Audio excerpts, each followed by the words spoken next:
Doutor Fernando Quercia, toda segunda-feira com a gente aqui, tirando dúvidas dos nossos ouvintes no seu direito. Boa tarde, doutor Fernando, nós estamos aqui no News Truck, mas seja bem-vindo mais uma vez ao estúdio da CBN. Boa tarde, Marco, boa tarde a todos os ouvintes da CBN, um grande prazer estar com vocês. Bom, vamos começar então com temas muito polêmicos essa semana, né? Homem é condenado pela morte da esposa após transmitir HIV para ela de maneira consciente. Um caso jurídico é inédito, doutor Fernando. Não é um caso muito corriqueiro, né, Marco? É interessante esse caso. Vamos aos fatos, né? O réu, ele se casou, ele já possuía o vírus do HIV, ele se casou com a vítima, ele nunca disse a ela que era portador de HIV, né? Manteve com ela relações sexuais sem uso de preservativo, sem os devidos cuidados. Ela ficou doente por conta disso e veio a falecer por conta da doença, né? Dos sintomas que a doença trouxe, né? Então, houve uma ação civil pública, o Ministério Público entendeu que ele praticou o crime, que ele assumiu o risco, né? O famoso dolo eventual, ele mesmo não querendo o resultado, ele assumiu o risco de concluir, de ter esse resultado, né? Seria mais ou menos um caso análogo aos acidentes de trânsito que a gente vê hoje. Aquele acidente, inclusive, da Boate Kiss, né? Onde as pessoas elas foram processadas porque elas não queriam que aquilo acontecesse, mas a partir do momento que não tomaram os devidos cuidados e as devidas precauções, assumiram o risco. E esse homem ele foi condenado a 12 anos, né, de prisão, inclusive com o início da prisão no regime fechado. É uma decisão que ainda cabe recurso, mas é um fato bastante interessante, que mostra, né, para a população no geral, os cuidados que a gente deve ter, né, e que a prática do crime ela pode nem sempre ser de forma direta, mas ela pode ocorrer, né? Nesse caso é considerado um homicídio ou ele tem que pagar indenização à família também?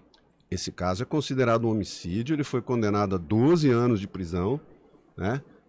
E com certeza a família pode também procurar as vias cíveis para buscar uma indenização. Bom, um segundo tema, esse aqui bota polêmica nisso, doutor Fernando Quercia. Projeto de lei quer acabar com a prisão para pequenos furtos cometidos por quem passa fome. A gente até pode pensar na ideia, né, social da história, mas o que vai ter de gente inventando que passa fome também, hein? Esse é um caso polêmico, né? Você veja, não existe comparação, mas você vê que o que está acontecendo na Califórnia hoje, né? Onde eles também aprovaram uma lei no estado da Califórnia, nos Estados Unidos, que furtos até $900 eles não deveriam ser punidos. Isso está ocasionando um caos, né, no estado lá, inclusive um êxodo de habitantes que estão saindo da Califórnia, mudando para outros estados. Mas, na verdade, é o seguinte, né, Guarizo? O artigo 155, ele diz, né, furtar, tirar de alguém. E o furto, ele não acontece com violência. E esse furto, a que se refere esse projeto de lei, é o que a gente conhece como furto famélico, né? Aquele furto onde a pessoa, ela realmente, ela furta alguma coisa para saciar uma fome dela ou da família num determinado momento. Então, é bastante polêmico, mas ao mesmo tempo, se você imaginar que hoje existem 11% da população carcerária, ela tá presa porque praticou furtos, e existem casos de pessoas que estão presas porque furtaram água ou furtaram alimentos vencidos. Então, é bastante interessante olhar esse projeto com uma certa seriedade. Por quê? Porque eu acho que o grande cerne desse processo é que não vai ficar mais na mão do Ministério Público discutir se isso é viável ou não. Hoje, o Código de Processo Penal, ele já possui, vamos dizer, escapes para que essas pessoas não vão para a prisão. Porém, isso fica muito ao critério do Ministério Público. Eu mesmo, lá atrás, quando eu fui delegado de polícia, eu conheci um promotor de justiça que ele dizia que furtar, o artigo 155, furto, se você furtar um pacote de biscoitos, se você furtar as joias de uma casa, para ele é furto, ponto. Então, essa subjetividade que existe nesse entendimento, né, é que esse projeto de lei quer derrubar, ou seja, ele quer efetivamente, e veja, e nós não estamos falando aqui de deixar com que essas pessoas passem impunes, não. Elas poderão ser condenadas, poderão ser condenadas por crimes, por exemplo, como cesta básica, como sentenças como cesta básica, elas poderão ser condenadas a sentenças que não serão as sentenças de prisão, ou seja, evitar que um furto simples, principalmente no caso um furto de comida, a pessoa vai parar na prisão, e a gente sabe, né, o Guarizo, a prisão hoje, principalmente no Brasil, ela não recupera ninguém, né? Então tem que se pensar muito sobre isso, né? Tem que se pensar muito e também fazer algo que não seja subjetivo, né? Porque, como o senhor até citou, o Ministério Público aí, como que vai chegar a esse denominador, o que é passar fome e o que não é, né? Nesse caso da Califórnia, que é por valor aí, que creio eu que é um valor muito alto, e por isso está dando esse caos que o senhor acabou de dizer. Então, isso tem que ser... Se esse projeto passar, ele está em primeira discussão ainda, né? Isso. Mas tem muita coisa para ser acertada ainda, né? Exatamente. A gente também, eu acho que tem que ponderar e colocar na balança, né?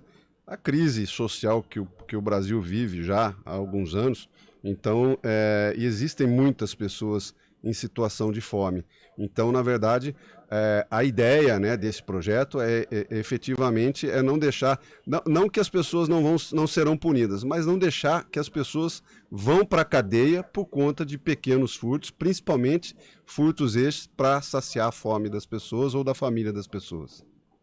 Isso vai dar muita polêmica ainda, doutor Fernando. Com certeza. Agora, o último assunto que a gente tem hoje aqui, esse a gente já tem visto com uma certa frequência, né? Falsos advogados fingem resolver casos e ficam com dinheiro dos clientes sem resolver o caso. Nós temos duas situações que, infelizmente, acabam sendo um pouco corriqueiras. Nós temos casos de advogados que recebem dinheiro do cliente e não repassam o dinheiro para o cliente, né? E esses advogados, inclusive, eles têm que, além das punições que a justiça tem, eles têm que ser severamente punidos pela Ordem dos Advogados do Brasil, né? Inclusive, em alguns casos, com impedimento de continuar na profissão. Mas o que a gente tem visto nesses últimos tempos, realmente, é um aumento muito grande do número de casos de golpes, né? Onde o cliente, o cidadão, ele acaba sendo ludibriado, né? E acaba pagando ou fazendo transferências de valores, pensando que com isso ele está pagando o advogado dele para receber alguma indenização que ele tenha, né? E quando vai ver, não é nada disso. É mais um daqueles golpes. O que eles fazem? Eles têm duas formas de praticar o golpe, né? A primeira é aquela que a gente já conhece, já viu bastante.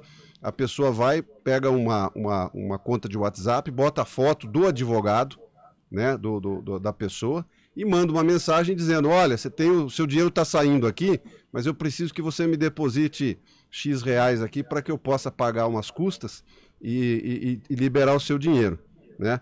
E a segunda, a outra estratégia que eles estão usando, né, para buscar ludibriar, né, os clientes, é mandar uma carta para o cliente com dados da justiça, com timbres da justiça e com o número de Pix também, para que o cliente faça o depósito em nome daquela conta, para que um dinheiro seja liberado, né?